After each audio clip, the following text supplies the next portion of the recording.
গির্জায় জড়ো হয়েছেন শত শত মানুষ। পরিবার পরিজন নিয়ে এসেছেন অর্থোডক্স খ্রিস্টানদের বড়দিনের উৎসব পালন করতে। চারিদিকে উৎসব মুখর পরিবেশ। স্থানীয় সময় মঙ্গলবার রাশিয়ার মস্কোর পাকলোনায়া হিলের সেন্ট জর্জ দ্য ভিক্টোরিয়াসের গির্জায় মোমবাতি জ্বালাতে দেখা যায় দেশটির প্রেসিডেন্ট ভ্লাদিমির পুতিনকেও। উৎসবের ভাগিদার হতে ক্রাইস্ট দ্য সেভিয়ার ক্যাথেড্রালে যোগ দেন তিনি।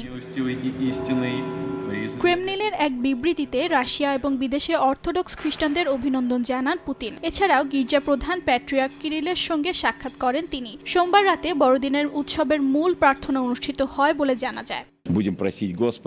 সৃষ্টিকর্তার কাছে প্রার্থনা করি যেন গৃহযুদ্ধ শেষ হয়। আরও প্রার্থনা করি যেন শান্তি ও ন্যায় বিচার একসঙ্গে আসে, কারণ ন্যায় বিচার ছাড়া শান্তি আসা সম্ভব নয়। এদিকে সার্বিয়ার রাজধানী বেলগ্রেডে জাঁকজমকপূর্ণভাবে পালিত হলো অর্থোডক্সদের বড়দিন। ধর্মীয় উৎসবটি পালন করতে গির্জায় জড়ো হন শত শত বাসিন্দা। বিশেষ প্রার্থনা অনুষ্ঠানের মাধ্যমে সূচনা হয় বড়দিনের।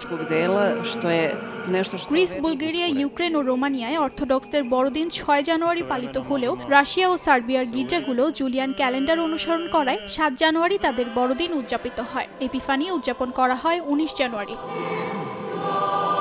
অর্চিতা শাহজিন, সময় সংবাদ।